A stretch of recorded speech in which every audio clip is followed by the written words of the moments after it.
บ่มมาเนาะเอ้าว่าต่อ เอาอดเอามีแต่ทางบ่นิวกะ หาทางหมู่คู่และพี่น้องเอ้ยเพิ่นขอเบอร์มาเนาะเดินได้ร่มกับดอกเตอร์ใหญ่หรือว่าหมอใหญ่แล้วเนาะมีแต่มื้ออื่นเพิ่นสิมาเบิ่งอาการเบื้องต้นเนาะหรือว่าเป็นจังไดก็ต้องรอเบิ่งรอชมนํกันอีกเนาะพี่น้องเนาะมื้ออื่นก็มาเบิ่งเรื่องอาการเบื้องต้นแล้วก็เพิ่นจะได้พิจารณาเบิ่งว่าสิได้ผ่าตัดมื้อใดเพราะว่าในปัจจุบันนี้มันก็บวมแล้วพี่น้องเอ้ยมันเป็นเวลาหลายมื้อหลายวันแล้วเนาะที่ว่ามันหักวันนี้ทางหมอเพิ่นเว้าว่าเนาะพี่น้องเนาะถ้าว่ามาเต็มมื้อแรกหรือว่า2มื้อแรกนี่ไม่มีสิทธิ์จะผ่าตัด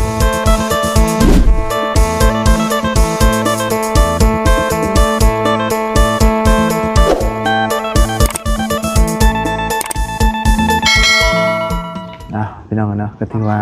5 โมงปลายเลยพี่น้องเนาะยังอยู่นี่อยู่ก็พอดีเฮาเข้าไปแลนถามเบิ่งรายละเอียดนั่นแหละพี่น้องเนาะทางแพทย์หมอเพิ่นพี่น้องเนาะก็เดี๋ยวรอทั้งพอเพิ่นมาก็ได้ยินว่ามาแล้วพี่น้องเนาะทั้งพอน้องแต่ก็เพราะว่ามันสิ้นสุดก็อยู่กับพ่อเด้พี่น้องเนาะถึงแม้ว่าสิผ่าตัดมื้อนี้มันก็ต้องรอพออีกเนาะแต่ว่าตอนนี้ทั้งหมอเพิ่นก็ต้องให้รอเรื่องขาบวมพี่น้องเนาะเพราะว่าขาบวมแห้งพี่น้องเนาะเฮาสิผ่าตัดได้มันบ่ได้นะพี่น้องเนาะแล้วก็รอพอเพิ่นมาให้เพิ่นลงรายละเอียดนำกันอีกเทื่อนึงเนาะเฮาก็นี่แหละพี่น้องเนาะได้แต่แลนอันนี้แล้วก็เงินสิกลับแล้วบ่บุญก็ได้เพราะว่าพาลูกพาเต้ามาเพิ่นจะพอเพิ่นมาแล้วก็อยู่กับผัวเพิ่นบัดนี้เนาะก็ถือว่ารู้เรื่องแล้วพี่น้องวันนี้เนาะเอาก่อนอื่นก็กราบสบายดีและสวัสดีเพื่อนพี่น้องกันเบิดสุขุสุคนเนาะพอกันอยู่ห้องหมอวันนี้เนาะเพราะว่ามันหลายมื้อนะพี่น้องเนาะถ้าว่าผ่าตัดตั้งแต่มื้อเกิดนั่นน่ะเนาะก็อาจจะได้เลยพี่น้องเนาะไปซะเนาะมีแต่สรุปกันเนาะเอาสบายดีเด้อพี่น้องเนาะสบายดีนะน้องเด้อเอาเนาะจังไดเอาเนาะฟังน้ำกันได้กินนี่เนาะคือได้ยินกันแล้วได้ยินกันว่าอย่างไรใช่ไหมที่ต้องมาเบิ่งหนังงานตัวจริงหน่อยเบิ่งหนังงานตัวจริงว่าจะได้ผ่าตัดหรือบ่ถ้ามันบวมเพิ่นก็ต้องรอคือกันนี่แต่ว่าปะมองนี่มานั่งคือกันไหมนั่งมาก่อนมานั่งพี่มาโอ้ยนั่งใกล้มองมันมีกินตุๆหน่อยพี่น้องหน่อยนึงเห็นบ่มองนี้บ่ทางเข้านะโอ้หน่อยเอาสบายดีเด้อพี่น้องเนาะอากาศเย็นช่ำบาดนี่คงมาดิวคิดเตี้ยกับหมู่กับผู้เนาะดูกันเอาไห้กับบัวมาตอนนี้พอจะมาฮอดใจแล้วเป็นกำลังออกมาเป็นตัวนี้มาเลยเราขี่รถจักรมาบ่มาผู้เดียวเจ้าเนาะโอ้คือกันนี่เขาไม่ได้ถามชอบกันนี่ใช่ป่ะให้เผามาแล้วนะโดยเท่แล้วเขาขอยได้จะใส่ขอยเท่แล้วเคยยมยินโอ้เมนดีๆหน่อยเนาะเมนดีจ้ะเมนดีจังบ่นั่งรถไปมันเป็นห้องเย็นแท้ห้องเน่าแท้เนี่ยได้บ่ไอ้กองก็มีศพอยู่บนตอนเนาะบ่ได้เรือดูเป็นล็อกไว้เลยคำล็อกนี่มีศพบ่เนาะถ้าล็อกแต่มีสปอร์ตหรอแม่แล้วหรือหูถึงว่าคอยกับพ่อฮู้กันเนาะห้องเย็นอยู่มันก็สิบ่กินบันไดติเย็นกะมันหลายมื้อหลายปีแบบเอาว่าขอโทษนะพี่น้องสมบูรณ์ยากกับป้าไว้อยู่นั่นแหละจนมาถึงเติบแรกเพิ่นจะเสียไปคนหาญาตินะเอาว่าตามที่ความคิดใช่จะก็บ่มานั่งไงนั่งได้สิเบิ่งกล้องแต่ละคนมันโดยมาแล้วบ่ให้น้องเพิ่นตั้งถือว่ารวมแล้วเด้อทางทีมงานง่ายเพิ่นเนาะทางบันยิวนี่แหละเนาะ เน้นเนาะ มาเป็นบาทนะไอ้ มันมาแบบบ่บ่มมาเนาะ เอ้าว่าก็ เอาอดเอา มีแต่ทางบานิวกะ หาทางหมู่ครัวและพี่น้องเอ้ยเป็นขอเบอร์มาเนาะเดินได้ร่มกับดอกเตอร์ใหญ่หรือว่าหมอใหญ่แล้วเนาะมีแต่มื้ออื่นเพิ่นสิมาเบิ่งอาการเบื้องต้นเนาะหรือว่าเป็นจังไดกะต้องรอเบิ่งรอชมนํกันอีกเนาะพี่น้องเนาะมื้ออื่นกะมาเบิ่งเรื่องอาการเบื้องต้นแล้วก็เพิ่นจะได้พิจารณาเบิ่งว่าสิได้ผ่าตัดมื้อใดเพราะว่าในปัจจุบันนี้มันกระบวมแล้วพี่น้องเอ้ยมันเป็นเวลาหลายมื้อหลายวันแล้วเนาะที่ว่ามันหักวันนี้ทางหมอเพิ่นเว้าว่าเนาะพี่น้องเนาะถ้าว่ามาเป็นมื้อแรกหรือว่า2มื้อแรกนี่มันมีสิทธิ์สิผ่าตัดได้ง่ายอยู่เพราะว่าช่วงนี้ขามันบวมแล้วเลือดมันมาอังอยู่ในบนขาแล้วพี่น้องเอ้ยแสดงว่าได้ผ่าตัดมันก็สิเสียเลือดหลายอันตราย มันเป็นเส้นเลือดใหญ่เนาะ แม่น เส้นเลือดใหญ่ มันมีเส้นเลือดใหญ่หรือว่าใดๆอีกมันน้องแต้นี่มีสองหักมีหักหนึ่งแล้วก็มีรุดหนึ่งเนาะ รุดนี้ ชุดหมอคอนี่ เข่ารุด ของเขา แล้วก็ขาโต้ยหักพี่น้องเลยหักประมาณนี้แหละเพราะว่ากันชนรถมันต่ำถูกขาโดยตรงเลยนะ เบิ่งตัวจริงน้ำกันเนาะว่าสิเท่าไหร่เนาะพี่น้องเฮายังเว้าหยังบ่ได้พี่น้องพี่แต่ว่า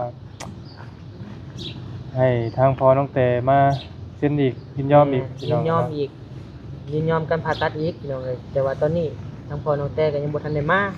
ก ำลังมา กำลังมา กำลังมา การเลี้ยงก็ดีแล้ว อืม อย่างน้อยเฮาก็ฮู้แล้วว่ามาอยู่ โดย บ่เป็นหยังตัดทิ่มแล้วตัวนี้เนาะ แม่น มีแต่ปัญหาก็คืออยากให้เพิ่นนี่ผ่าตัดให้ไวๆเท่านั้นแหละ โดยกับภาวนาอยากให้ขาซับบอมไว้ๆนะเพราะว่า ๆคำคา มาแล้วมันสิเน่าอะติ ขามันบ่เซาบวมนี่ก็ตัดบ่ได้นี่เนาะ บ่ได้เพิ่นแจ้งมาแล้ว แม่นบ่ได้คันว่าสิได้ก็อันตรายอยู่ มันก็ตามขั้นตอนนั่นแหละพี่น้องเอ้ยเนาะ แต่ว่าคักแต่ว่าอยู่หมอนี่เพิ่นอธิบายให้ฟัง ละ แบบละ เอี เอี ย ย ด ด เนาะ เนาะกับบ่ได้เว้าทางอื่นแบบพี่น้องเอ้ยเนาะก็มันฮู้แล้วก็คือว่าโล่งใจแน่หั่นนะเป็นหยังจังว่าบ่สามารถตัดได้แล้วก็เป็นหยังสามารถตัดได้ผ่าตัดได้นะพี่น้องเอ้ยเฮาฮู้แล้วเฮาก็สบายใจไปแน่เนาะคือแบบว่าบ่ได้เว้าอันว่าฮู้หมอนั้นฮู้หมอนี่ดอกพี่น้องเอ้ยมีแต่ว่ารอเฮาก็เมื่อยรอก็เป็นห่วงเลยเนาะอ้าย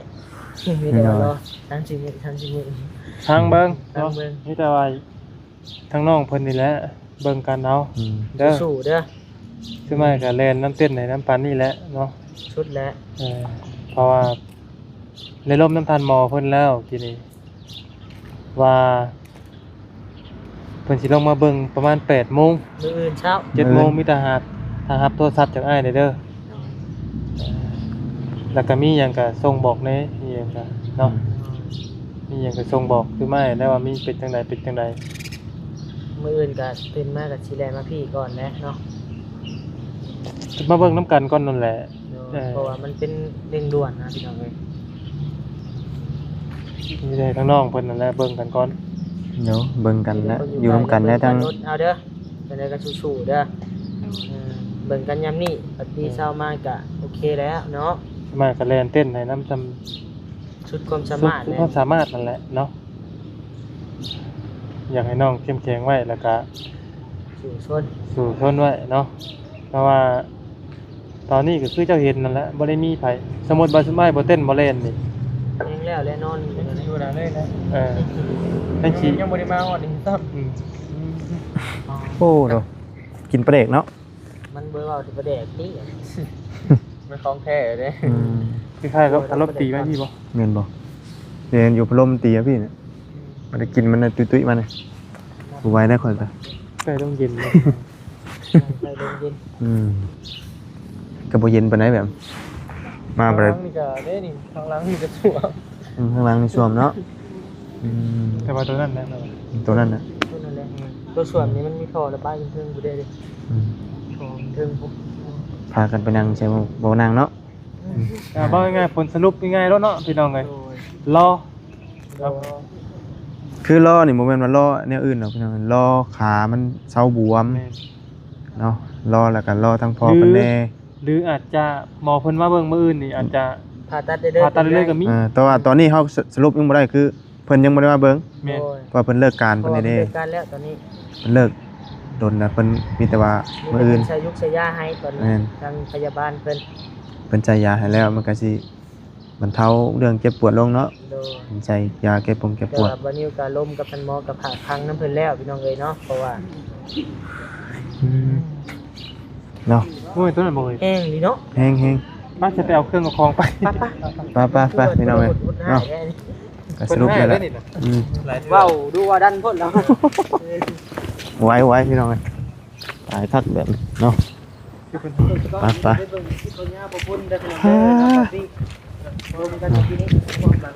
เดี๋ยวเอาเครื่องเอาของลงแล้วก็สิไปก่อนบัดนี้เนาะเพราะว่าเฮาฮู้คำตอบแล้วว่าเฮาฮู้คำตอบเรื่องอันนี้แล้วพี่น้องมันก็สบายใจแน่มีแต่ว่ารอทั้งนี่ซื่อๆบัดนี้ให้เพิ่นมาเบิ่งจริงมื้ออื่นมื้อเช้าทางหมอเพิ่นสิลงมาเบิ่งว่าผ่าตัดได้เลยบ่หรือว่าต้องรอให้มันเซาบวมพี่น้องเนาะเรื่องการผ่าตัดนี่ก็เฮาก็ฮู้แล้วเนาะแต่เฮาบ่พาสรุปพี่น้องเอ้ยเฮาก็ฮู้อยู่พี่น้องเนาะเฮาก็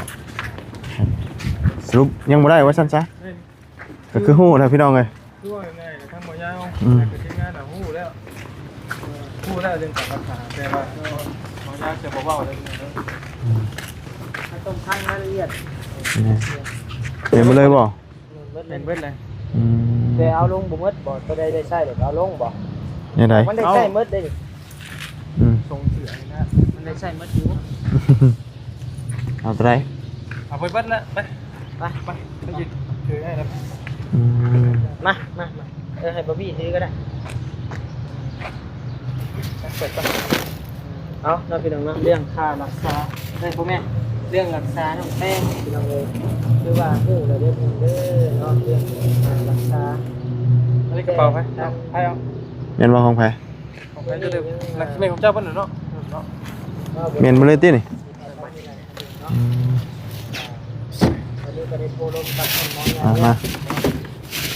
คำตอบมาว่ามื้อเป็นการเปิดการเปิดเลย ผ้าห่มบ่นี่นะ พี่น้องเลยเนาะ กี่ว่าก็ได้ อันนี้กันว่า ตู้เมา อันนี้มันเป็นบูดเน่าหรือบ่นี่ เจ้าว่า คงมื้อนี้แหละ มันนี่บ่ นี่บ่ ยิงวันเข้าไป เจ้า นะ ว่าอะไรมันกินได้ก็กินอะไรกินได้ก็กิน อืม ลองเด้อ นี่นี่มีหยังนี่นะ ยังไงเก็บไปรถ อืม เดี๋ยวมันใส่เลย โอ้ ไปเดี๋ยวจะฟ้องกัน โอ้ย ของอยู่ของกินกับหลายอยู่นี่ อืมนั่นก็บ่ชื่อก็ได้ชื่อมากก็ทิ่มสิได้อึบอ่า มียังอัน เสื้อผ้าบ่อยู่เอา ขอคิวตั้งนี่ก็ได้เออครับเหนียวป่ะ มีอันตั้งเรื่องเอาไว้นี่นะเรื่องล้างบาสบ่ ไม่ป่ะไม่ละ แม่นบ่ ไม่ละคือไปละ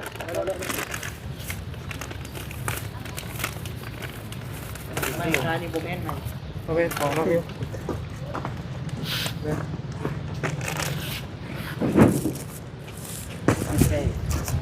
ฮะ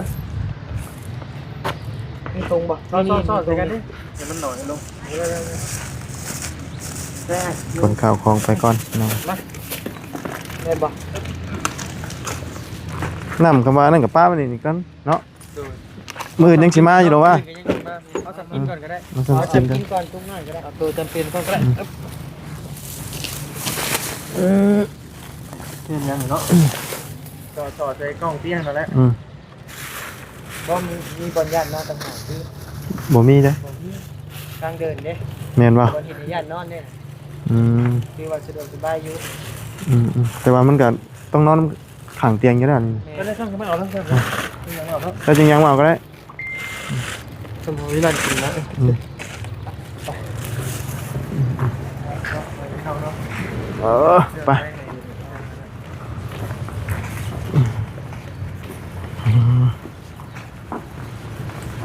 ปั๊บปุ๊บปั๊บ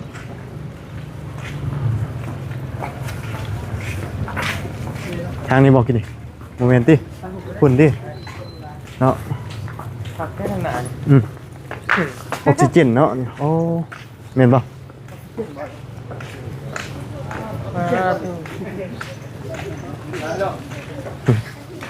เนี่ยเมืองเราร้ายเรายังอายเนาะปรุงพลังอยู่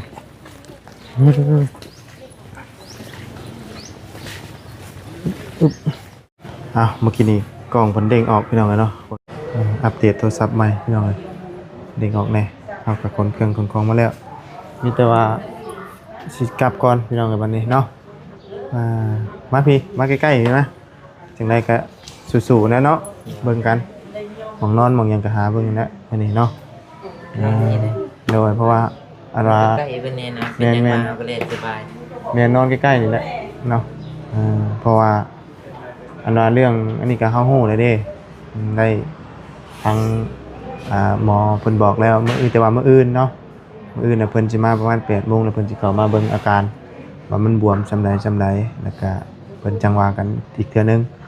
เนาะเป็นตามกระบวนการนั่นแหละพี่น้องเฮาสิแบบเร่งรัดตัดตอนมันก็บ่ได้พี่น้องเนาะเพราะว่ามันบวมแห้งเพิ่นก็เฮ็ดบ่ได้